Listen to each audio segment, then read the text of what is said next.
Okay, today on the show, we have respected expert in fair and responsible lending, Anna DeSimone. Let me tell you more about Anna. Now, Anna DeSimone is the author of the newest book, Closing the Gap in Homeownership, Rewriting the Rules Against Mortgage Discrimination. She is the winner of 5 National Book Awards. Anna lights the way for helping consumers make informed decisions in the buying, financing, or renovating their home. She's the author of Live in a Home That Pays You Back, Welcome to the Agrihood, and Housing Finance 2020, which is also available in Spanish. She's a nationally respected authority on the topic of fair lending and has written more than 45 compliance handbooks used by thousands of banking industry professionals throughout the country. Her publishers, this is amazing. Her publishers include Fannie Mae and Freddie Mac, and she was also named one of Housing Wire's Women of Influence. I want you to check out her website because it's chock full of great information. It is annadesimone.net, and that is ANNADESIMONE.net. We'll have a link to that in the show notes. Anna, welcome to the show. Oh, thank you so much. I'm thrilled to be talking to an audience of realtors. Oh, good. Yeah, well, that's our audience, yeah. so that's good. Yeah, I know. I got the right guess. This is fantastic. Yeah, I'm excited about that. Well, I'm excited to chat with you because I have to be honest, I don't always totally understand what the homeownership gap is. So, but before we get into sort of that topic and your newest book, I'd love to just learn more about you. And you have a long and very impressive storied career in this industry. So please tell us a little bit more about how you got started and what your career has looked like. Okay, well, I had a long career. I'm a grandma. And so I was a banker. And when I was working, it was before computerization, fax machines. And I did a lot. I was a training director. And because I was doing so much training, I was doing a lot of writing. And then the Mortgage Bankers Association of America asked me to start doing some writing for them. So I ended up writing about a dozen publications for the MBA of America. And so early on in my career, I did a lot of work for the Boston Federal Bank, the Federal Reserve Bank of Boston, and they sent me down to Louisiana for 30 days. I lived in a hotel to do fair lending training. And at that same time, the MBA of America asked me to write a series of handbooks on fair lending that were commissioned by President Clinton. So all of this was about 30 years ago. And so one of the reasons why I decided to write this book is because not much has happened in the past 30 years. And I have to say that, in my capacity, I owned a company that specialized in auditing. And we completed what we call side-by-side analysis. So we would take Black borrowers who were denied for a loan and compare them to the service standards and the loans, the interest rate that they would be charging to white borrowers. So you got to understand, we did this for banks and mortgage lenders covering 50 states. I had 25 lawyers on my team, and we ended up auditing about 1 million loans. And the idea was to look for inequity in various markets. Okay. Yes. Yeah. And when you have that much data, we did this for a period. Actually, my company is still doing this. But what I want to say is I learned more from my students because I trained about 10,000 people on diversity and inclusion in banking and consumer products all over the country. So teaching in Arizona, I had a lot of Hispanic people in my class. Now, these were bankers and mortgage bankers. And then in Louisiana, I listened to the stories that my students shared. And so every time I came away from, I got off, my hometown is Boston. I would come back from doing a big fair lending training program, and I would say, the problem was minorities need to self-advocate. And then my staff and I would look at the data from our fair lending analysis, and we're saying, what is going on here? Why are these people walking away from these mortgages? They have good credit. They've got the money in the bank. Why are they getting denied? Or worse than that, why are they withdrawing their applications? And then I realized, and I have talked about this in the past, is they need to self-advocate.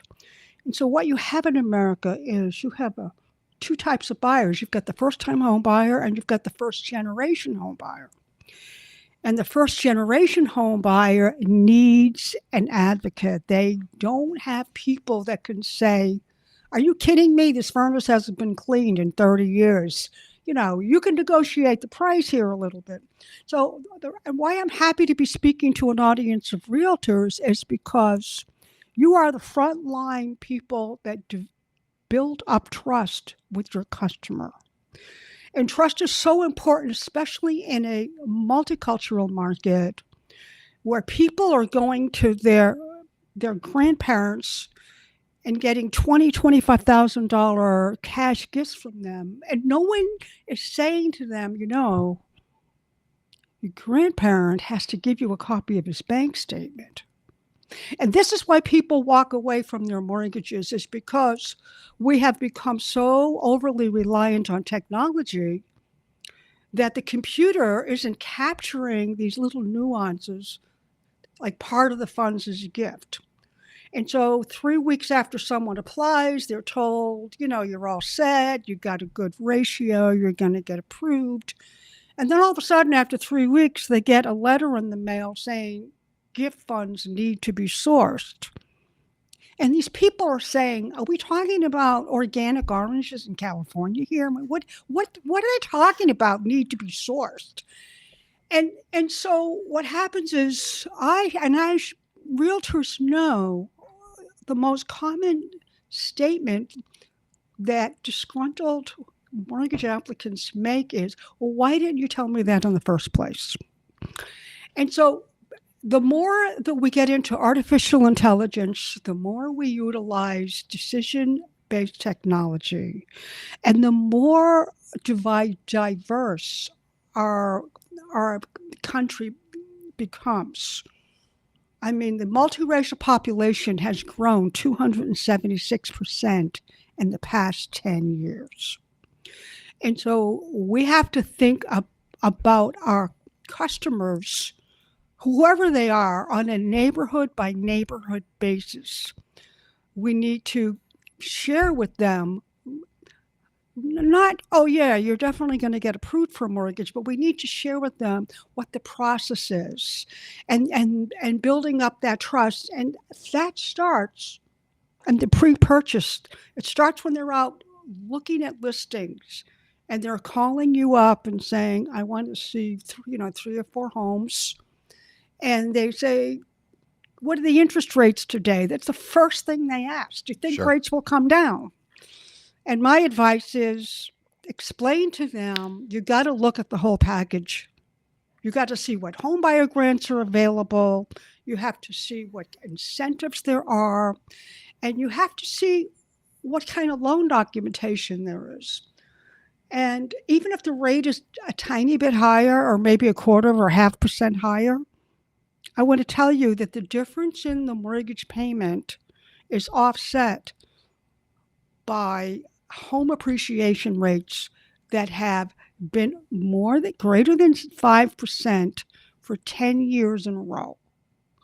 And so if the area where you're selling homes is appreciating at a value of 10% a year, which it probably is, and you're selling homes that are valued $500,000, that's like your customers putting $1,000 a week in their secret nest egg every year that they live in that house. And the difference in 1% between a 6% mortgage and a 7% mortgage on a $500,000 loan is going to be a couple $100 a month. Right. No question about it. But when you compare that to $1,000 a month in the bank appreciation, it's almost like a passive income.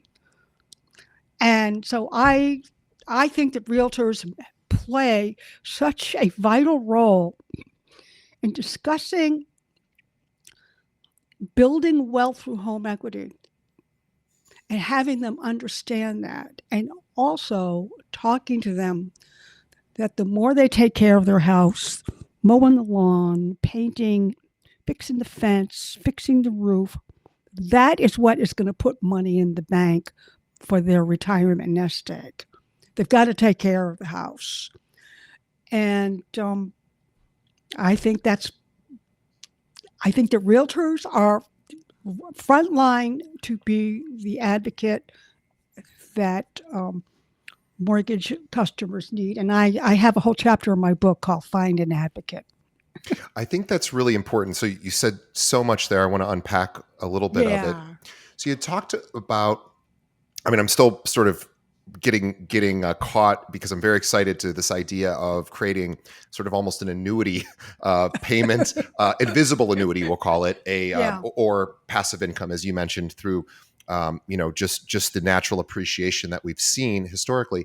But I want to go back to the beginning, and I want to really dial in the sort of two types of groups you were mentioning, which is first time home buyers and then first generation buyers. And we're talking about, of course, people coming to this country from somewhere else, and or just being the first of In their their generation, family. in their Absolutely. family to Yes. ever purchase a home. So I think this is really important because as real estate professionals, we can go straight into the pre-approval. We just want to get the pre-approval letter, and we sort of maybe fail to think about, hey, this is the person's first time going through this process, and there's a financial literacy component that they aren't going to likely have as well down as you, the professional, because of course, they haven't done that before. And also there may be other reasons why. Maybe they moved from another country where it was done much differently, or maybe they just hadn't been exposed to lending. And so I think in my awareness of people who maybe don't have that financial literacy, and I know I didn't when I first bought my condo. I just trusted my lender to do everything. I still don't exactly know what I was doing back then. I just gave them whatever they needed.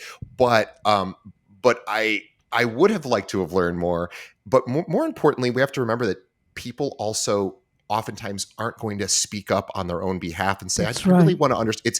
It can be seen as embarrassing to them or humiliating even to not maybe know the answer. I know that I didn't even understand how mortgages worked until I was in my late 20s.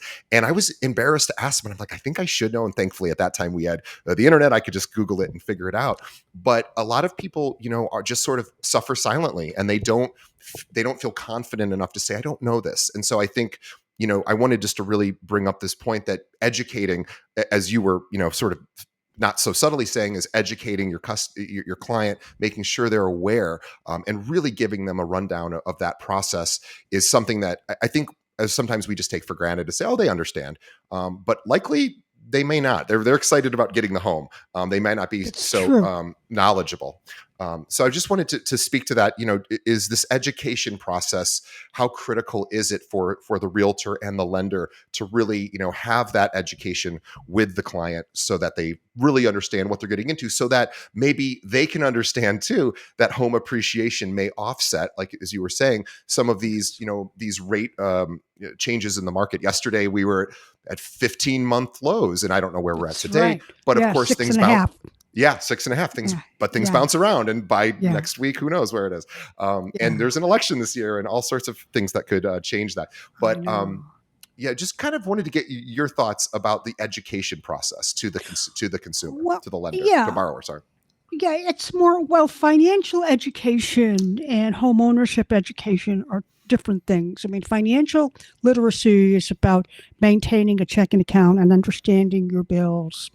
Home buyer counseling is about the care and maintenance of your house, and the importance of making your payment on time and understanding the requirement for hazard insurance and escrows. But pre-purchase counseling is about the process of applying for a mortgage, getting approved for a mortgage, and the settlement process, understanding the fees and the charges. But I want to clarify that real estate agents, by law, they can't really cross that line and give mortgage advice, because Correct. you know that you own a big company, and so they need to walk that tightrope to say, look, I'm only going to discuss with you the process. I can't recommend Right. whether you get a fixed rate or an adjustable rate, but I can try to give you some tips and understanding. But I think that the biggest part of the process that requires education is the approval process and the verification process. Well, let me just walk you through a typical scenario. The customer waits until the lender asks them for what documents they need to close to get approved. Where 90% of loans in America, you have to have a W 2 and a pay stub. 90% of the loans, you have to have 2 months bank statements. And so, what I've never been able to really get clear on, and I just want to go back and remind everyone that, we audited 1 million loan files across America.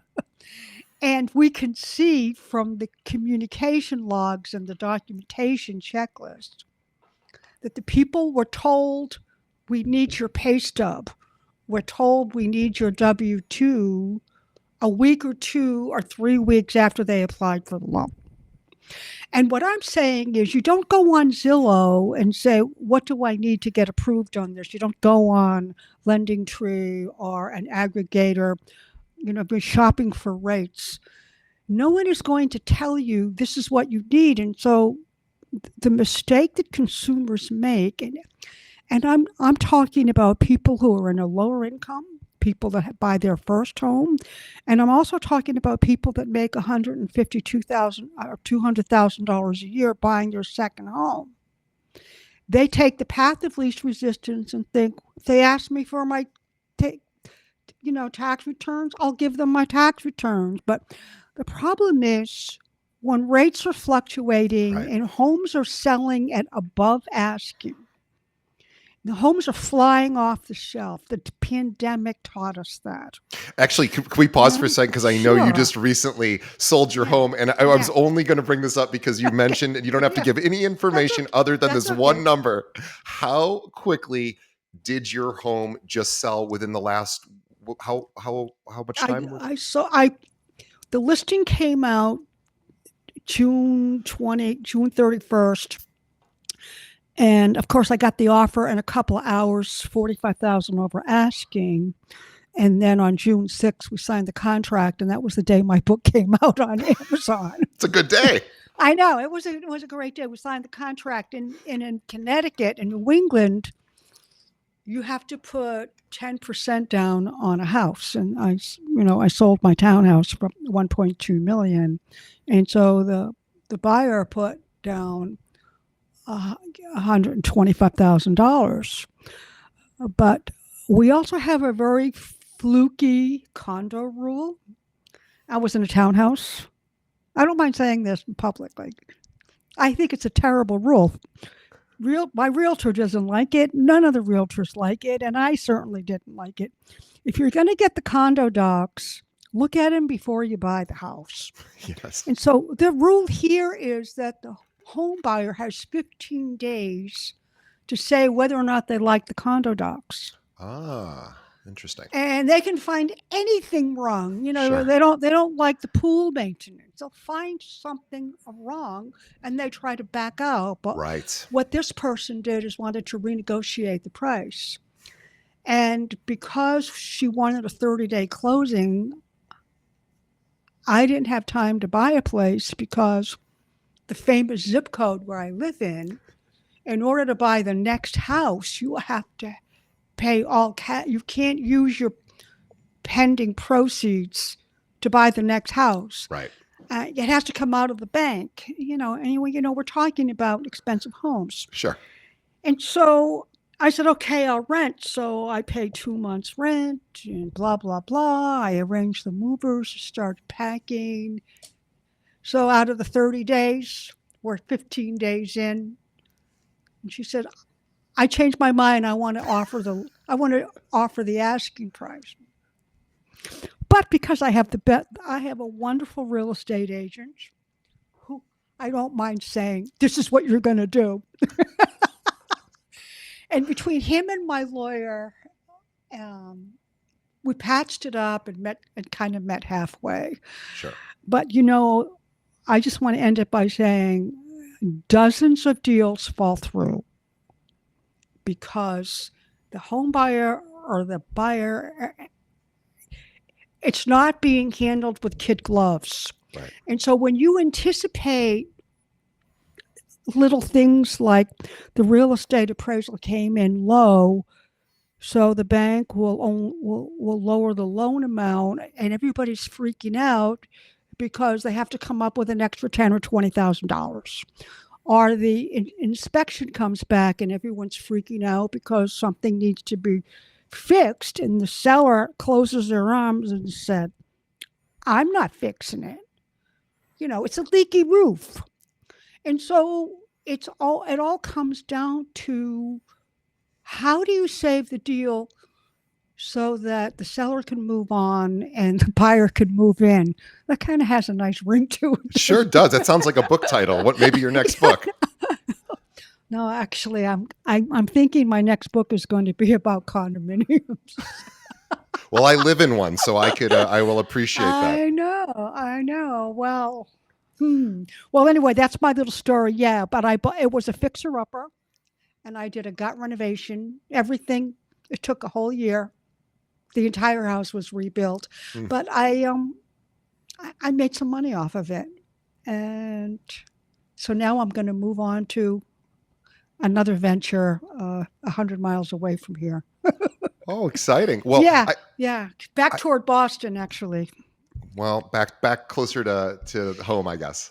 Yeah. So, you had mentioned this idea of, as realtors or real estate agents, I really should say, having to walk this tight line between financial, we should point out that realtors are fiduciaries That's and right. do have a financial obligation to do what is in their client's best interest. But they have to be realtors have to be very careful, of course, in not giving specific financial advice that would violate fair housing or violate the code of ethics. But at the same time, acting in their client's best interest. So you had mentioned, in your initial example, about how we look at the rates, or rather the clients often look at the rates because that's a tangible thing they can kind of lock right. into. High numbers bad, low numbers good. And yes, in general terms, I guess that's accurate.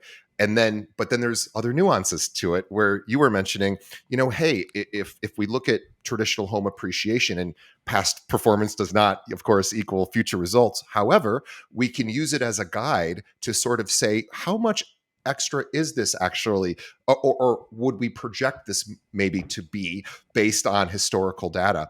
And that is really an interesting argument. I'm wondering if more realtors were educated to be able to have those conversations either with the client directly or with the lender to have with the client, that maybe that would get a lot of buyers off the fence who maybe are worried about these higher rates. Also, there's the whole cute saying, date the rate, marry the house. The idea that the rate is what it is today, but the home is maybe is a longer term play, and there's a refinance possibility. Depending on how things shake out with the Fed, in the future. So I think there's a literacy component here, because right now here in Chicago, we are at dangerously low inventory levels. We're only at, I think we have 3 months or 4 months. We should have 10 or 11 months, I believe, would be a healthy market for us. And so there's a lot of people, there's not much inventory, and there's a lot of people sitting on the sidelines. There's a lot of sellers that are sitting on the sidelines, not wanting to give up their 3% mortgage too. Actually, I wanted to ask you about that. Let's switch to this issue of people being locked in, sort of golden handcuffed into their 3% rate. So, that is a hard thing to give up. I know it's hard for me to even think, oh my gosh, if I sold my condo, even if it appreciated at for me then to go to even 6.5%, which is not unreasonable. I think that's a not terrible number but it's still certainly a less exciting number than 3%. So do we think this is going to create a bottleneck where we have, 80 something percent or whatever the number is of homeowners currently are at under a 4% rate or wherever they're at? Do we think this is going to create just a stopgap in people wanting to move?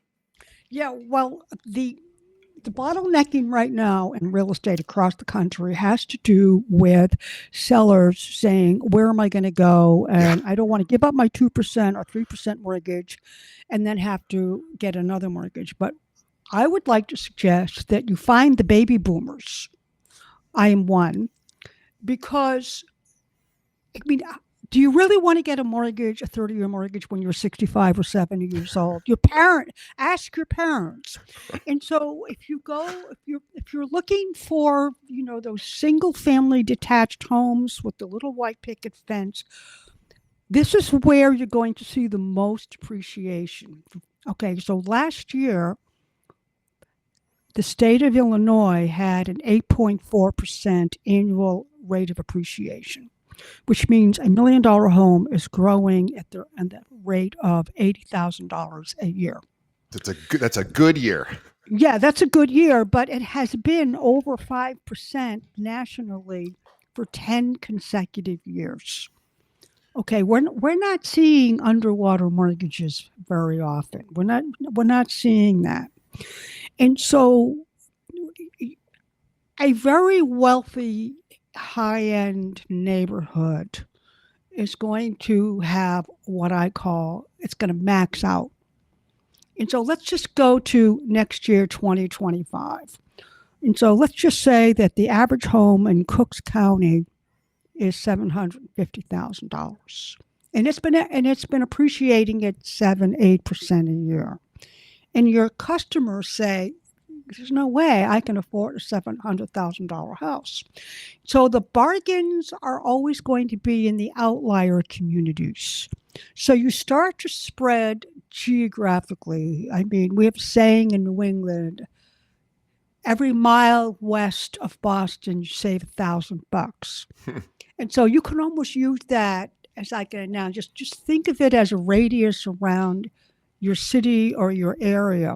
Now, if someone can get a house for $400,000 in this outlier area, I will tell you that house is going to appreciate in value at a higher rate Right. than the inner city, because people are only willing to spend so much on a condominium and a high rise in downtown Chicago. Sure. Okay. And they're only going to spend so much for a split level house that was built in the 70s that you think is kind of ugly. They don't want to spend $700,000 or $800,000 for that 70s architecture. But you may discover some, beautiful new homes, that have the rocking chair porch, or they have that kind of, what's popular for people today. Might even be smaller square footage. I mean, the National Builders Association has stated that square footage requirements have dropped 200 square feet over the past couple of years. That's interesting. Yeah, that has. And people you have to watch very closely to kind of avoid what was trendy 10 years ago. Right. I mean, I don't know about you, DJ, but people with toddlers don't exactly love sliding glass barn doors anymore, because your kids are sliding them back and forth all day long. And then the pandemic, everyone was working from home. Now it's more hybrid. And so you have two people living in a house that had what's called the open floor plan, which is still very popular and it's wonderful. But there's no place to sit in the corner with your computer, right? And so now the open floor plan is starting to be less popular. Yeah. And so my advice to home buyers is, it doesn't matter whether you are buying, financing, renovating, decorating, or landscaping your house. The final decision has to be yours. So a lot of people are decorating their homes because they're following an influencer who says they're a decorator expert because they've got, 10,000 followers on Instagram. That's not the reason to paint, to do what you call a motif wall. Spent $5,000 on a custom painted forest on one side. And I, when I renovated my house 3 years ago, which I just sold at, I practically doubled my money on it. But my joke to my friends was, I'm not decorating. I'm decorating this for the next buyer.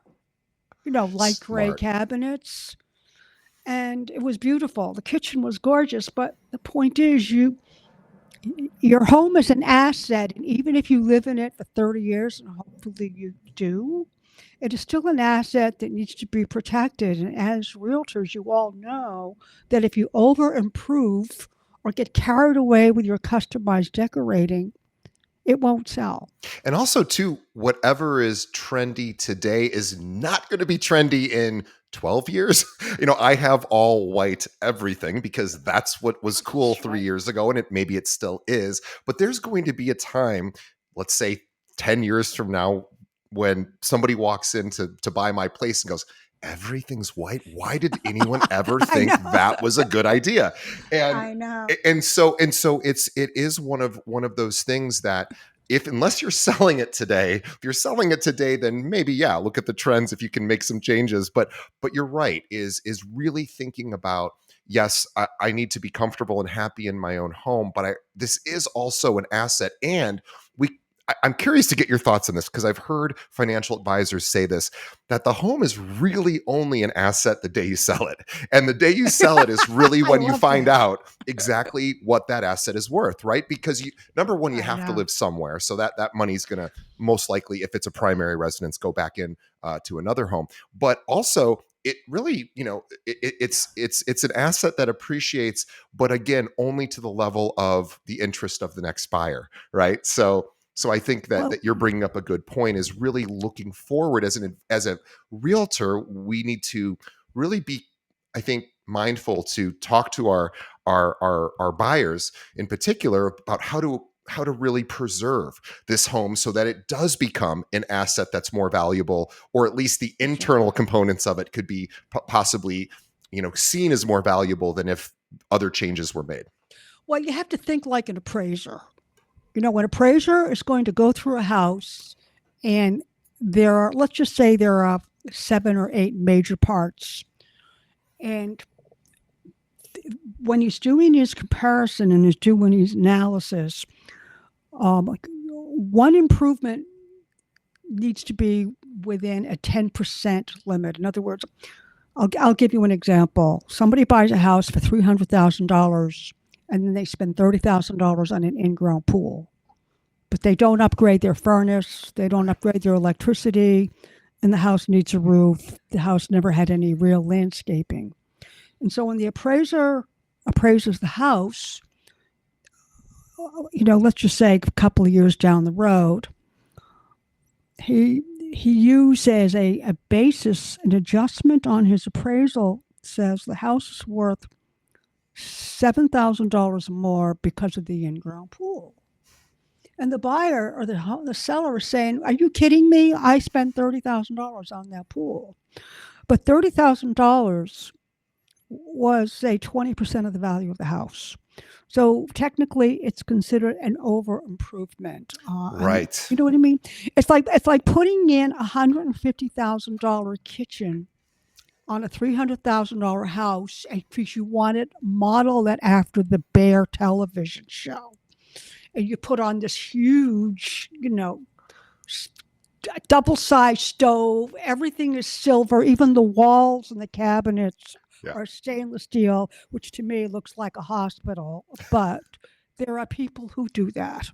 And then when they go to list the house with a realtor, it says, "All right, house is worth $300,000." Yeah, but I spent $100,000 on my kitchen.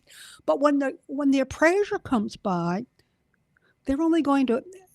increase it by the level of which the Energy Star appliances were installed, the basement was either finished or it wasn't finished.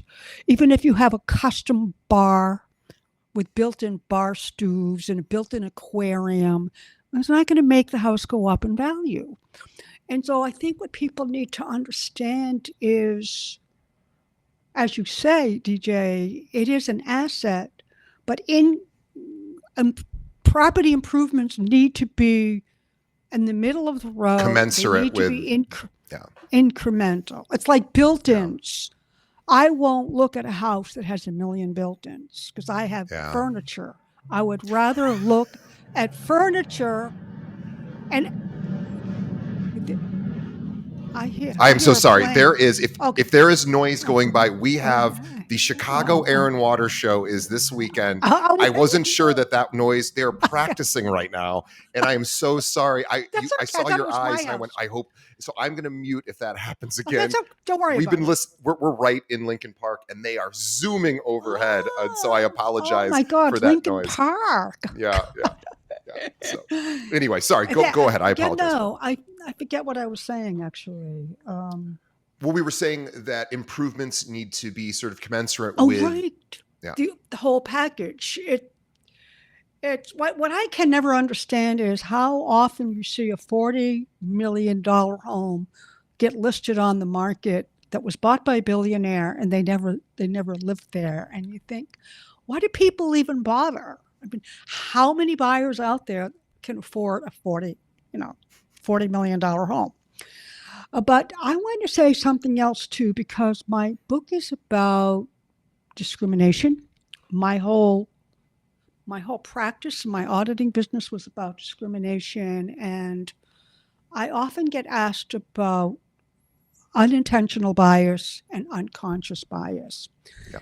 And so, DJ, we've been talking about how realtors can be a trusted advisor without crossing that line of giving advice, just helping people understand the process. But I want to tell you that the reason why we have a 49% mortgage fallout rate in America.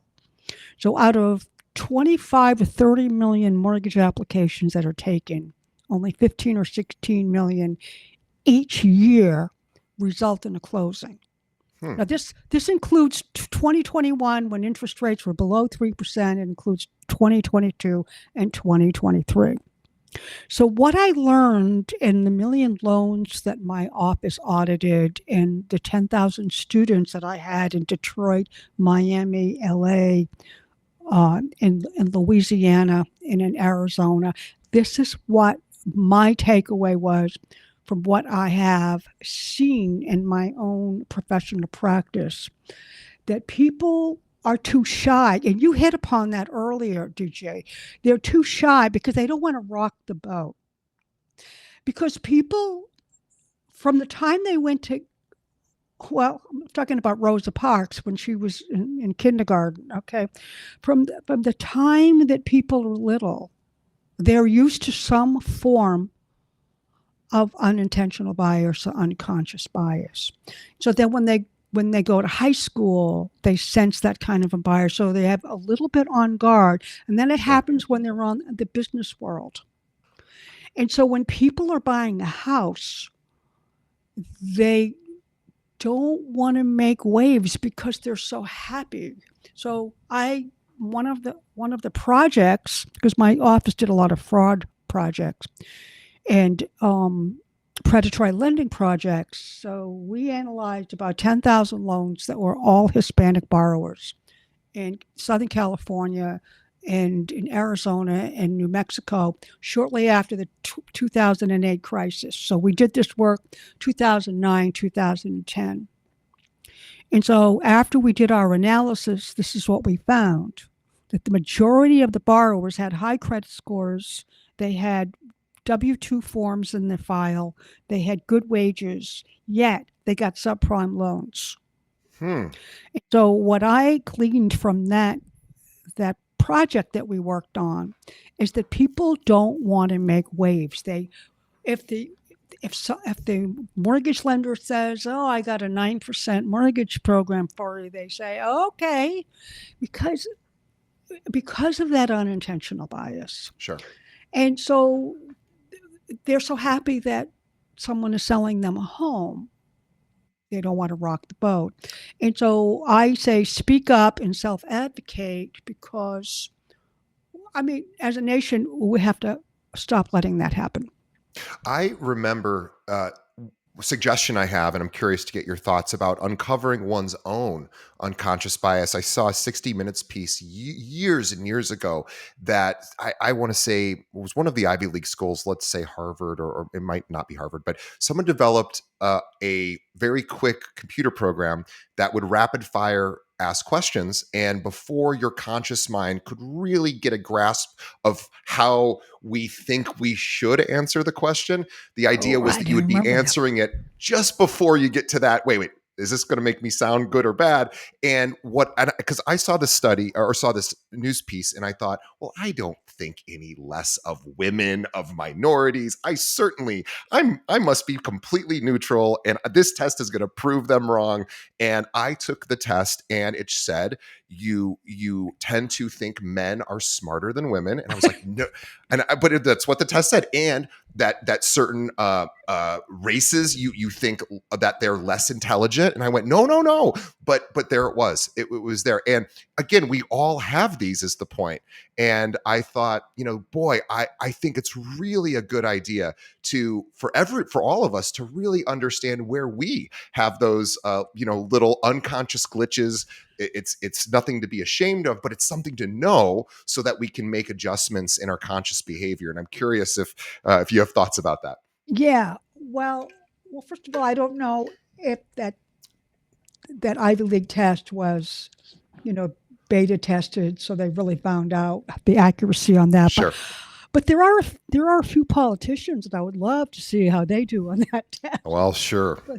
But anyway, what I have my own saying because out of all the research that I've done, and that is unintentional bias isn't about what somebody says or does. It's about how the person feels. Yeah. So when people as a general rule are not being discriminating, and that's why one of the biggest banks in America and the largest federal credit union in America were both absolutely 100% adamant. We didn't discriminate against these borrowers. We didn't discriminate.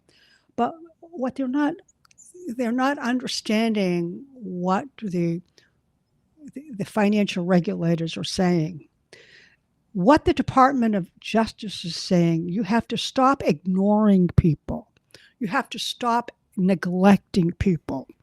So one of the things that I uncovered in my studies as an auditor and also my own research is that there are tens of thousands of people who applied for a loan and they never heard back from the bank. And then all of a sudden, 30 days later, they get a letter saying, "We've closed your file for incompleteness."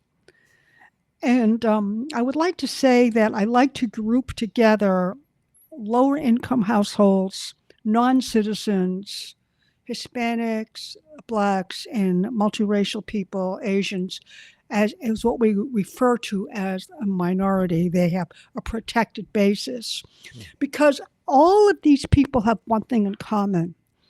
When they're being ignored by a financial institution or any other organization, they think it's because they're not wealthy. They don't have white privilege. They think it's because they don't have a lot of money, or they think it's because they're buying a home in a less expensive neighborhood. This is how they are feeling. I don't deserve additional services because I'm less than, because I don't have as much as someone else. I'm not a rich white guy. And people who have a non-traditional household structure also feel the same way. Sure. So what I'm saying is that unintentional bias, sometimes there's no conversation verbally that is taking place between the organization and the consumer. So the unconscious is the fact that no one is showing in the mortgage lending industry. A fair lending law says that the bank or the mortgage lender has to express a willingness to lend. And that is demonstrated through positive information at every point of communication, from the time you pick up that phone and say hello until you shake someone's hand when they walk out of the closing. You can't promise they're going to get approved. You can't promise the rates aren't going to change, but you can promise that you'll give them good customer service. And you have to stick to that promise, because when people stop calling, or they stop, they don't call you and say, we're still waiting for your pay stub. It's not up to the buyer to know Right. everything they're supposed to provide. They can say, why didn't you tell me that 3 weeks ago? There's nothing more frustrating going through the lending process than 3 weeks in getting a notice saying, "Oh, we need this one extra thing." Like, you clearly could have.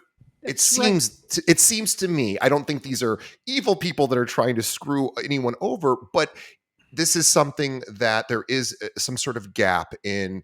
It's happened to me. It's happened. I have an S corporation. That's something else which can be very tricky. It's not. Once lenders understand that there's an S corporation, and you can get past it, but it looks on paper that I am not a good person to lend to for certain price points, because I pay myself a lower salary because I own this company, and etc. And that was something that was not explained to me, and it was like, eventually we got through it. But boy, I would have loved to. And every time I go to refinance, I go through this, and there's always documents that don't seem to be needed right away and seem to be needed 3 weeks later. You're absolutely right. Yeah. Well, also, you have a lot of home buyers out there who they make an offer on a house and they apply for a mortgage in good faith.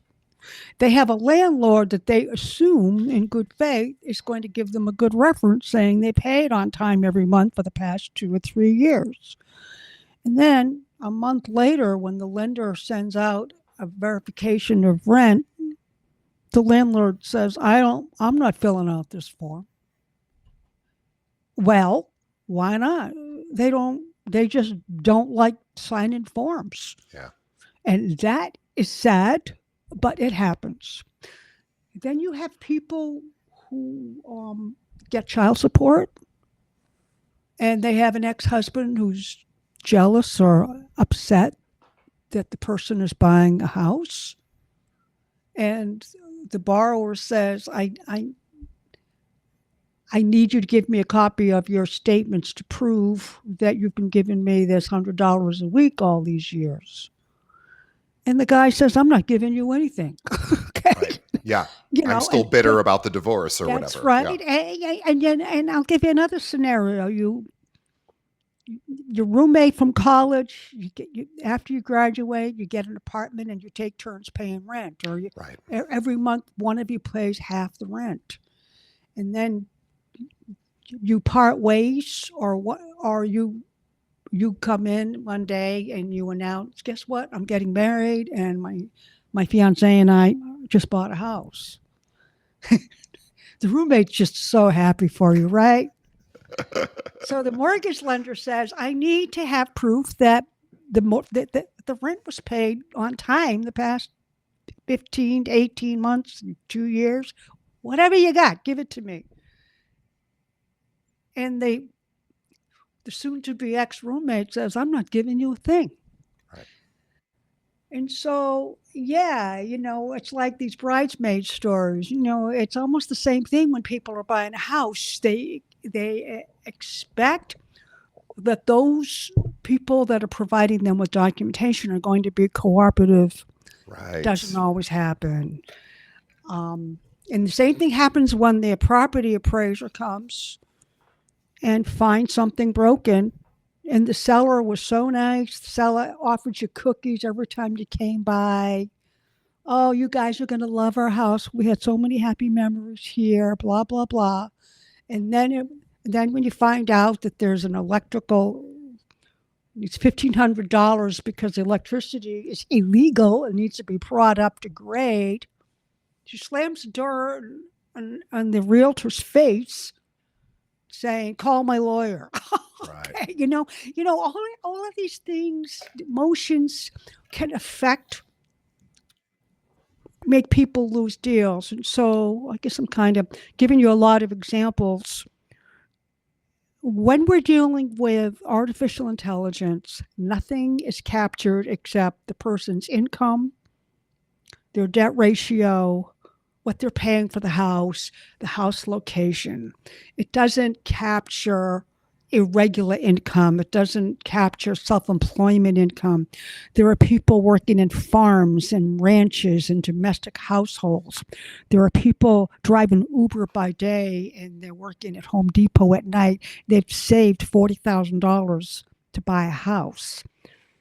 And the lender is looking for wage documentation, and your borrower is saying, it's in my phone. I get paid through Venmo. They don't have pay stubs for these jobs. And so this is what's falling through the cracks and hurting the home buying industry, is that decision modeling systems are great for those people who have had the same job for 5 years, have all their money in one bank. They have, credit scores that are high. Those are, I'm not going to say they're half the buyers in America, or maybe 60 or 70%, but a third of Americans are non-salaried. And a lot of people are getting grants, they're getting down payment assistance, they're getting funds from their relatives. And your AI systems, the algorithm is only picking up the generic transactions. Okay, it's not picking up the prepaid points that are being paid by the seller. It's not picking up, other incentives that may be included in the transaction. And so it's showing that you're short for closing funds. And then the AI system is spitting out a letter saying subject to sufficient funds to close, no less than $7,100, and it was rolled into the mortgage, right? Yep.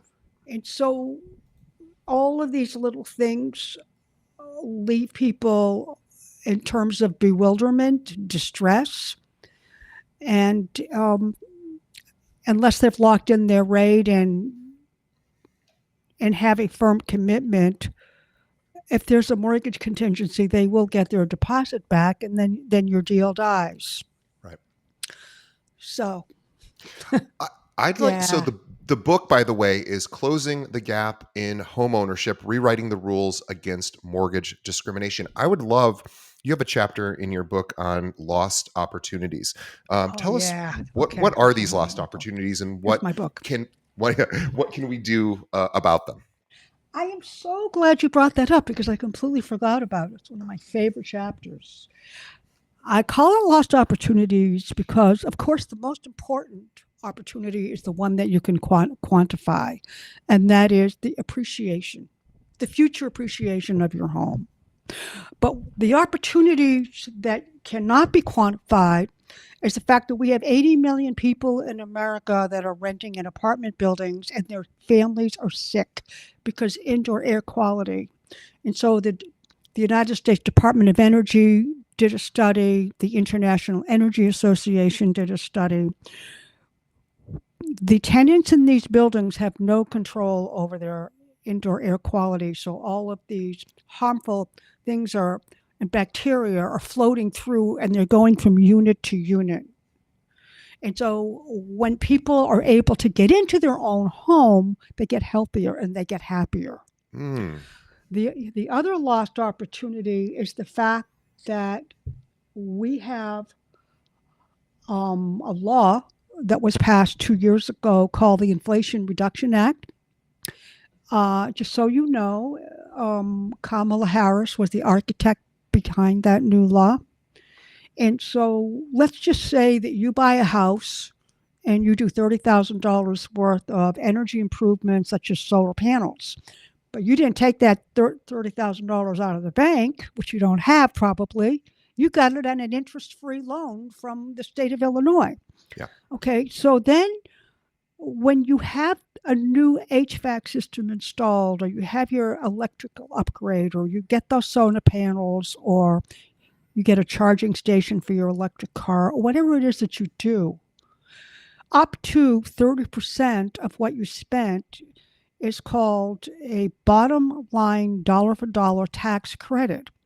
And so if you spend 30,000, you probably have 8 to $9,000 subtracted from whatever you owe in your taxes. Now that law is still in effect. It covers everything. Wow.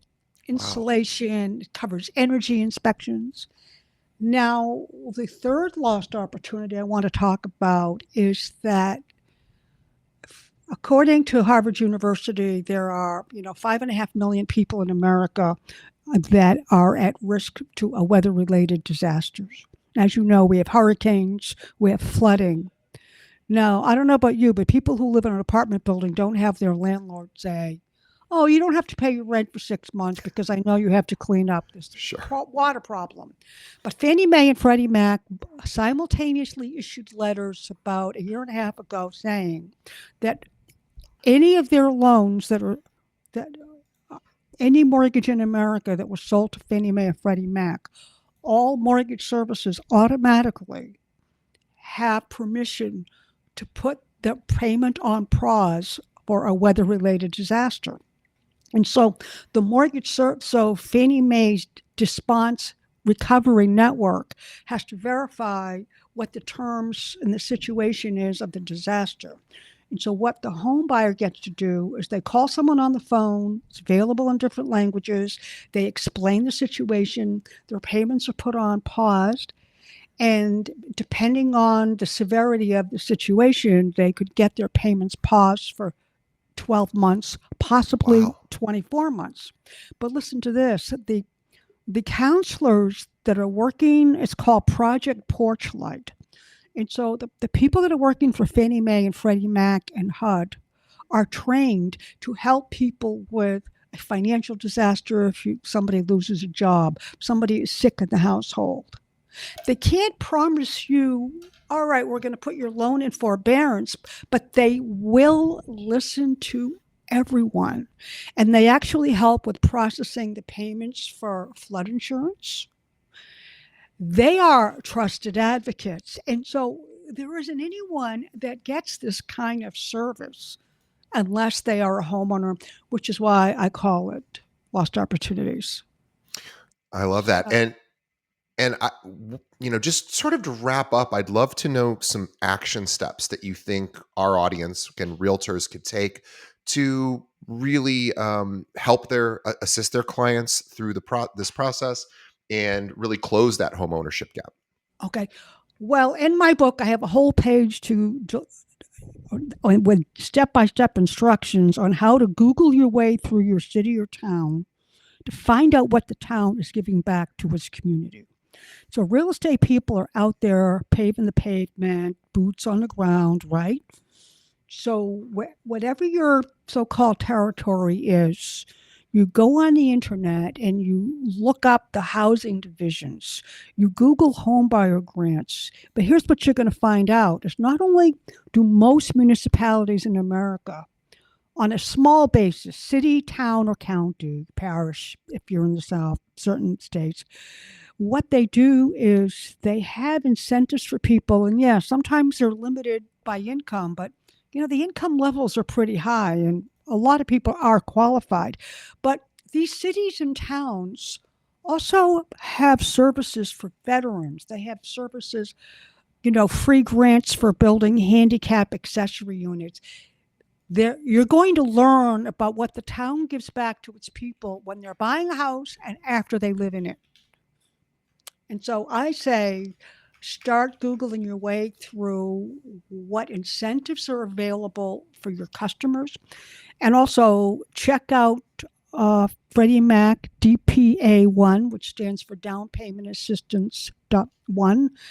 And sometimes the information is limited to lenders, but put up a big fight and say, look, I want this information. There are ways to find out ahead of time. especially on the Freddie Mac website. And you should find out in advance what down payment assistance is available. You do not have to have an offer in on a house. You do not need a specific address for someone to come back and say, okay, now I can tell you whether or not it's available. That's not true. And also, HUD has a directory.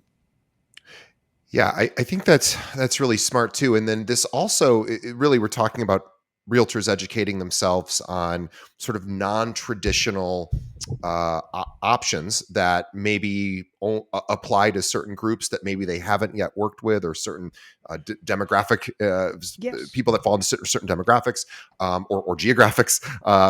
But there's also, we're talking about kind of understanding the alternative options that exist. And again, I am technically an employee of my own company, but do I really understand, lending with when somebody has an S corporation? Not really. So even I would have to, I think this is a great opportunity to partner with a lender as well, who's well versed in some of these, grants, and really, I think this is an opportunity to create education around. I see people, agents, successful realtors doing, so you want to buy your first home kind of webinars, Right. and they partner with other experts. And you do seem, at least here in Chicago, I go to some of these, and I do see, it seems to me to be a lot of minority people attending, people who maybe haven't purchased their first home. They seem to be super interested and asking a lot of questions. And it's really encouraging to see agents who are doing that, because they're certainly, and I appreciate also the consumer who's like, I want to learn, but they have to learn from somebody. And I think maybe becoming that knowledge source, Yeah. or at least Yeah. aligning yourself with those knowledge sources, seems to be a really great idea. And I wanted to just, I would be remiss wrapping up. I wanted to ask you a little bit, just, I know you could talk about this for probably a very long time, but Yeah. any thoughts True. about the NAR settlement? Not so much Oh, in yeah. whether you like it or not, but where do you think it's going to push our industry? Do you have any thoughts of, you know, what you think might be what might start to happen as a result of some of the new changes? Well, it is not helping to close the home ownership gap, because people are not going to start knocking on the door and saying, "Can I buy your house?" I mean, that's just not going to happen. I've seen a little bit written on this. I think that Fannie Mae and Freddie Mac, FHA, and well, VA is 0% down, but I think that some allowances are going to be made for the buyer broker fee, whether it's the buyer agent fee, I should say, whether it's 2%, 1.5%, 2.5%, whatever that fee is, as long as it's disclosed. I have a feeling that it will be netted out from what the house needs to appraise at. I think that there'll be a few adjustments that have to be made, but I mean, you're familiar with the fact that when people get a mortgage with minimum down, they have to have 2 or 3 months payment reserves. Sure. That has always been a stretch for people, an Sure. extra $5,000 or $10,000 in the bank. But if you're buying a house for $400,000 and your buyer agent fee is going to be $8,000, there's no way you're going to be able to afford a down payment, closing costs, reserves, and that fee. So I think what you're going to see is rolling it into the cost of the mortgage is one option. It's like financing the points. But I also think, we're talking about a 50-50 MLS system that worked very nicely for 40 years. And out of nowhere, it's completely changed. And I know when I sold my house, I mean, my broker got a $60,000 commission because nobody was going to change the way they do anything where I live. Sure. And even though the house sold in an hour, there's no discounts, no open house either, nothing. So yeah, it was a full, was it 5% or 6%? No, I can't remember. I think it was 5%. So, um, I think that what you're going to see is that after a while, when I'm quoting technology here, it's an old IBM comment. When things don't work as smoothly as was expected, after a while, people go back to doing things the old way, right? If it doesn't broke, don't. It's not broken, don't fix it. I don't think that. I know it's a new rule going into place, but my gut feeling is that it's not going to be around forever. I think it's going to hurt the industry. It, I mean, I wrote the book, but everyone across the country is doing everything to help close the racial gap in home ownership. And this new rule is doing the opposite. Yeah, it's certainly making it harder for lower income people to be able to afford their first home. It's not just that, it's the whole concept of, you know, it just doesn't really make any sense. I think I think that somebody in their evil mastermind thought that Redfin and Zillow and all of the online companies were going to be the primary, we're going to disrupt the market as digital disruption. People people can buy a home virtually, and we all know That if you hasn't talk really to happened. Yeah. if you talk to some appraisers, a real estate appraisal is almost like a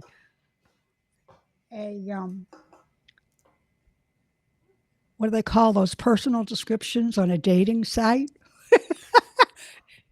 Everybody is in great condition and they're athletic and they work out and they're gorgeous, right? Oh, well, a real estate appraiser will write up the house the same way. Sure. And so, to have a virtual business for buying and selling is not always good. Yeah. So, okay. All right. Well, the book, Yeah. the book again is Closing the Gap in Home Yeah. Ownership, Rewriting the Rules Against Mortgage Discrimination. It is available everywhere books are sold, specifically for free right now on Amazon. If Kindle. you Yeah. have if you have Amazon Prime or a Kindle, I believe Kindle. Yeah. it's It's currently free. free. So please check this out. Anna DeSimone is a sought after expert in housing discrimination and lending practices, and she is often the expert that the experts go to for really trying to correct some of the inequities that we're seeing. So Anna, on Yeah. behalf Thanks. of our Yeah. audience, thank you Yeah. for doing good work. Of course, Thank we are you. so honored to have you on the show. Behalf of the Oh, audience, thank thank you. you. And on behalf of Anna and myself, we want to thank the Yeah. audience Thank as you. well. Oh, by the way, go to Anna's website, annadesimone.net. You can learn about all of her work, and you can learn about her and connect with her if you have Yeah. maybe Send me maybe an you'd like. email. Yeah, shoot her Have a a message. question? Yeah. For any questions or comments, reach out to her, annadesimone.net. We'll have a link to that in the show notes. Anna, it was a pleasure. And I No, would I just, loved it. well, thank you Yeah. so much. And also, before everybody jumps off, please, we ask you just do one thing to help us, which is to tell a friend about this show. Think of one other realtor that could benefit from hearing this great conversation with Anna, and shoot them a link over either to our website, which is keepingitrealpod.com. They can listen right from their browser. Or if they listen to podcasts, they can just go to any podcast app, search for Keeping It Real, hit that subscribe button. And if you are a regular listener to us, thank you. And please leave us a review. Let us know what you think of the show. Let us know what we could do to improve. We're here to serve you. And so thank you in advance for that. Anna, it was Thank such a you. pleasure. I Oh, it am was a so pleasure. Yeah. well. Enjoy your temporary rental, and excited that you're getting to move back east. But Yeah. enjoy your time in Connecticut. Um, Thank you. Anna, thank you so much. We will see Okay. everybody on the next episode.